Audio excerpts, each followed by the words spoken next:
বিয়ে শাদী করতে পারছি না, অথবা আপনাদের মেয়েদেরকে বয়স হয়ে যাচ্ছে, এখনো মেয়েদেরকে বিয়ে দিতে পারছেন না, এত টেনশন। আল্লাহ আগেই বলে দিচ্ছেন, ইন্নাল ইনসানা খুলিকা হালুয়া, মানুষ তুমি কেবল টেনশনে থাকবে, কেবল টেনশন, কেবল এনজাইটি থাকবে, তোমার কেবল বিপর্যয়, কেবল দুশ্চিন্তা, কেবল দুর্ভাবনা, এগুলো সব কিছু থাকবে।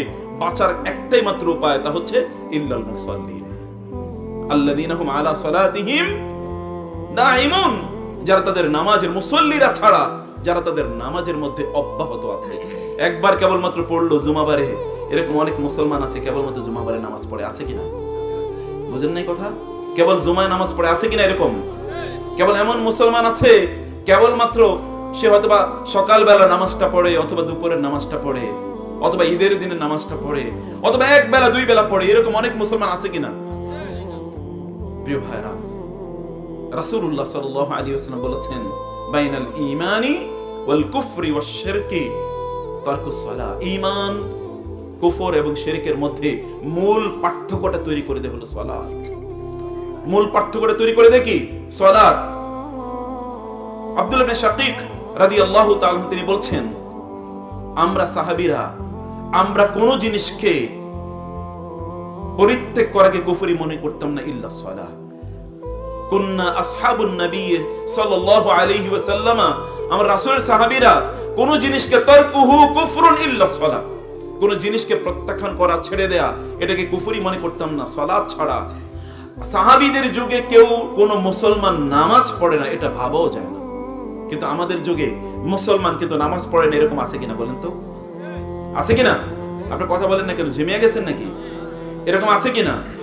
আপনার জীবনটা প্রচন্ড পরিমাণ কষ্ট এবং আপনার জীবনটা বিভিন্ন ধরনের দুশ্চিন্তা, দুর্ভাবনা, ব্যর্থতা ইত্যাদি দিয়ে ঢেকে যাবে যদি আপনি সালাতের কাছে না আসেন।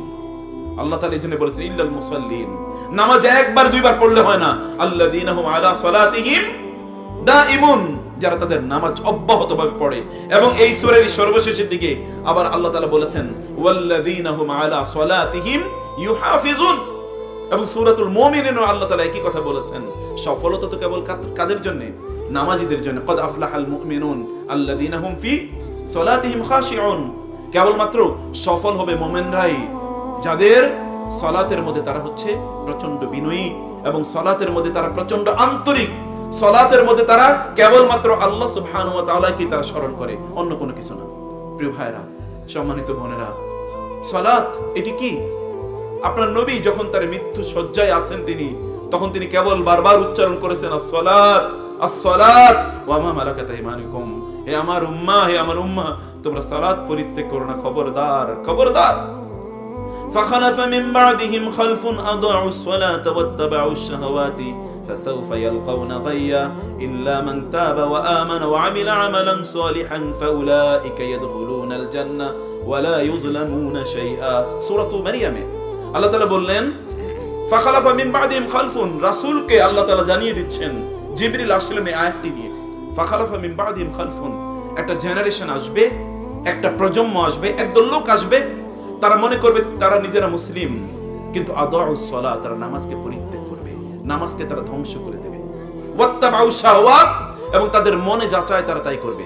ফাসাউফা ইয়ালকাউনা গাইয়া, তারা গাই নামক জাহান্নামের সবচেয়ে নিকৃষ্ট একটা জায়গায় তারা পতিত হবে, তাদেরকে সেখানে নিক্ষেপ করা হবে। এই আয়াতটা যখন নাজিল হয়, ফাবাকা রাসূলুল্লাহি সাল্লাল্লাহু আলাইহি ওয়াসাল্লাম, রাসূলুল্লাহ সাল্লাল্লাহু আলাইহি ওয়াসাল্লাম কেঁদে দিলেন এবং বলেন, ইয়া জিবরিল, হে জিবরিল, হাল তুদিউ উম্মতি আস-সালাহ, আমার উম্মত নামাজ নষ্ট করবে, নামাজ পড়বে না?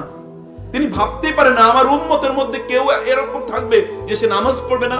জিবরিল, আপনি এটা কি বললেন আমাকে?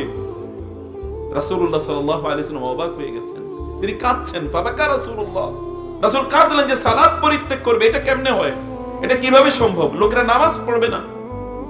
এবং রাসূলুল্লাহ সাল্লাল্লাহু আলাইহি ওয়াসাল্লাম কেঁদে বলেন, ইয়া জিবরিল, হাল তুদিউ উম্মতি আস-সালাহ, আমার উম্মাকে আপনি যে বলছেন, এই যে আয়াত নাজিল করলেন আপনি, সত্যি আমার উম্মতের কেউ কেউ নামাজ পরিত্যাগ করবে? জিবরিল আলাইহিস সালাতু ওয়াস সালাম বলেন, ইয়া মুহাম্মদ, হে মুহাম্মদ, সায়াতি আকওয়াম মিন উম্মতিকা, আপনার উম্মার মধ্যে একদল লোক আসবে, ইয়াবিউনা দীনাহুম বিআরাদিন মিনাদ দুনিয়া ইউদাইয়ুনা সালাতা, যে আপনার উম্মার মধ্যে একদল লোক আসবে, তারা দুনিয়ার চেয়ে তারা তারা দ্বীনের চেয়ে, সালাতের চেয়ে দুনিয়াকে তারা অনেক অনেক বেশি প্রাধান্য দেবে এবং এর মাধ্যমে তারা সালাতকে পরিত্যাগ করবে। আপনাদের একটা এক্সাম্পল বলি, আপনাদের এখানে গ্রামের মানুষ, এলাকার মানুষ, দোকানটা খোলা, দোকানের একজন দোকানদার ব্যবসায়ী হঠাৎ করে জামাতে দাঁড়িয়ে যাচ্ছে, লোকের আজান তো দিয়েছে, আজানের কথা তো আর বললামই না, জামাতের কিন্তু একামত আপনারা শুনে গেলেন, এর মধ্যে একজন কাস্টমার আসলো অথবা দুইজন কাস্টমার এসে দাঁড়িয়ে থাকলো। আপনার ঈমানের পরীক্ষা হচ্ছে সত্যিকার অর্থে আপনি মুমিন কিনা, যে দরজাটা বন্ধ করে, দোকানের দরজাটা বন্ধ করে আপনি জামাতে গিয়ে অংশগ্রহণ করছেন কিনা। এটা হচ্ছে ঈমানের ছোট্ট একটা পরীক্ষা। এই পরীক্ষায় যে ব্যক্তি উত্তীর্ণ হতে না পারে, সে অলরেডি দুনিয়ার কাছে তার দিন বিক্রি করে দিয়েছে। বুঝলেন না কথা? আপনার অলরেডি নামাজের আজান দিয়ে দিয়েছে, এর মধ্যে আপনি এখনো খেতে আছেন, এখনো খামারে আছেন, এখন আপনার কাজটা শেষ হয় নাই। আপনি সালাতের জন্য আপনার রব আপনাকে ডেকেছে, রবে ডাকার পর এরপরে আপনি কোন স্পর্ধায় আপনি এখন আপনার ওইখানে বসে থাকেন? রিজিক দেওয়ার মালিক কে? রিজিক কি আল্লাহ আপনাকে দেবেন না? কুল্লামা দাখালা আলাইহা যাকারিয়াল মিহরাবা ওয়াজাদা ইনদাহা রিজকা ক্বালা ইয়া মারইয়ামু আন্না লাকি হাযা ক্বালাত হিয়া মিন ইনদিল্লাহ ইন্নাল্লাহা ইয়ারযুকু মান ইয়াশাউ বিগাইরি হিসাব। দেখেন না অবস্থাটা কি? ফানাদাতুল মালাইকাতু ওয়া হুয়া কাইমুন ইউসাল্লি ফিল মিহরাব আন্নাল্লাহা ইউবাশশিরুকা বিগুলামিন ইসমুহু ইয়াহইয়া। আল্লাহ সুবহানাহু ওয়া তাআলা বলে দিলেন, আপনাদের কাছে ঘটনা বলে দিলেন, মারিয়াম আলাইহিস সালাম এর মা তিনি মান্নাত করেন, আল্লাহ ইন্নী নাযারতু লির, আমি আমার এই পেটে যে সন্তান হবে, এই সন্তানকে আমি কি করলাম?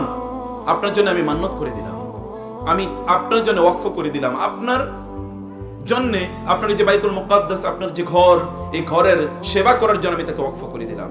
কিন্তু ফালাম্মা ওয়াদাআতহা উনসা ক্বালাত রব্বি ইন্নী ওয়াদাতুহা উনসা, তো তার একটা মেয়ে জন্ম নিল। তিনি ভাবলেন যে আমি মেয়ে, আমি ভাবলাম একটা ছেলে হবে, এই ছেলেটা বাইতুল মুকাদ্দাসের কি করবে? এখানকার সেবা টেবা করবে, এখানকার খেদমত করবে। হয়েছে মেয়ে, মেয়েকে আমি কিভাবে বাইতুল মুকাদ্দাসে পাঠাবো? কিন্তু তিনি তো মান্নাত করেছেন, আল্লাহ তাআলা তাকে জানিয়ে দিলেন কোনো সমস্যা নেই, ওয়ালাইসা যাকারু কাল উনসা ওয়া ইন্নী সাম্মাইতুহা মারইয়ামা ওয়া ইন্নী উঈযুহা ওয়া যুররিয়াতাহা মিনাশ শাইতানির রাজিম। তিনি বলেন আমি তার নাম রেখে দিলাম মারিয়াম। যাই হোক, পরবর্তী ঘটনা আপনি জানাই, মারিয়াম আলাইহিস সালামের তার দায়িত্ব নিলেন কে?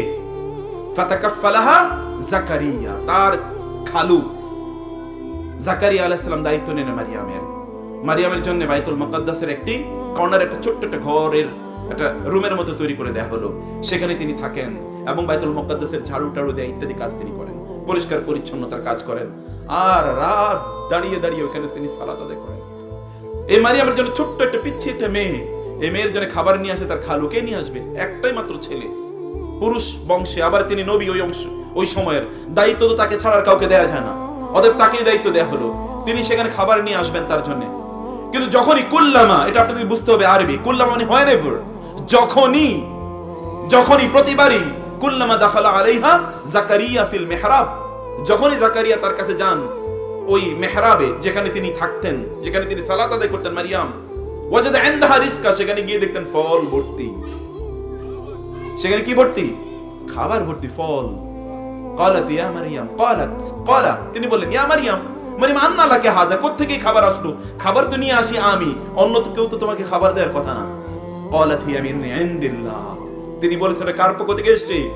আল্লাহর পক্ষ থেকে। এই যে যারা যুবকরা তোমরা এখানে আছো না, এই যে যারা মেয়েরা যুবতীরা আছেন না, এই যে আপনারা যারা বৃদ্ধরা আছেন না, একটা ছোট্ট একটা পিচ্ছি মেয়ে যদি বলতে পারে আল্লাহর পক্ষ থেকে খাবার এসেছে, তাহলে আপনাদের খাবার কি আল্লাহ তাআলা দিতে পারেন না? পারেন কিনা? এই ছোট্ট মেয়েটা কত বছর আল্লাহর ইবাদত করলো, কয় বছর, কিন্তু আল্লাহর সাথে রিলেশনটা কোন পর্যায়ের? আর আপনারা তো 30, 40, 50, 60, 70 বছর পর্যন্ত আল্লাহর ইবাদত করছেন, ওই রিলেশন এখনো তৈরি হয় নাই। কারণ নামাজের স্ট্যাটাসটা ওই লেভেলে এখনো যায় নাই, মর্যাদাটা ওই লেভেলে যায় নাই। যাকারিয়া বুঝলেন নামাজে দাঁড়ায় আল্লাহর কাছে চাওয়া ছাড়া আর কোনো উপায় নাই। ফানাদাতুল মালাইকাতু ওয়া হুয়া কাইমুন ইউসাল্লি ফিল মিহরাব, আল্লাহ তাআলা কোরআনে বলে দিচ্ছেন সূরা আলে ইমরানে। এখান থেকে যাকারিয়া বুঝলেন আমারও তো এরকম একটা সন্তান যদি থাকতো, আরে যে সন্তানের জন্য আসমান থেকে খাবার চলে আসে, যে সন্তানের জন্য আল্লাহ তাআলা খাবার পাঠিয়ে দেন, এরকম একটা সন্তান যদি আমার থাকতো। তিনি নামাজে দাঁড়িয়ে গেলেন, আল্লাহর কাছে বললেন আল্লাহ আমাকে একটা সন্তান দেন না। ওয়া ইন্নী খিফতুল মাওয়ালিয়া মিন ওয়ারাই ওয়া কানাত ইমরাআতি আকিরা ফাহাবলি মিন লাদুনকা ওয়ালিয়া ইয়ারিসুনি ওয়া ইয়ারিসু মিন আলি ইয়াকুব ওয়াজআলহু রাব্বি রাদিয়া ইয়া যাকারিয়া ইন্না নুবাশশিরুকা বিগুলামিন ইসমুহু ইয়াহইয়া লাম নাজআল লাহু মিন ক্বাবলু সামিয়া। আল্লাহ তাআলা বলে দিলেন, জাকারিয়া আলাইহিস সালাম তিনি দাঁড়িয়ে গেলেন সালাতের মধ্যে এবং তিনি বললেন কি,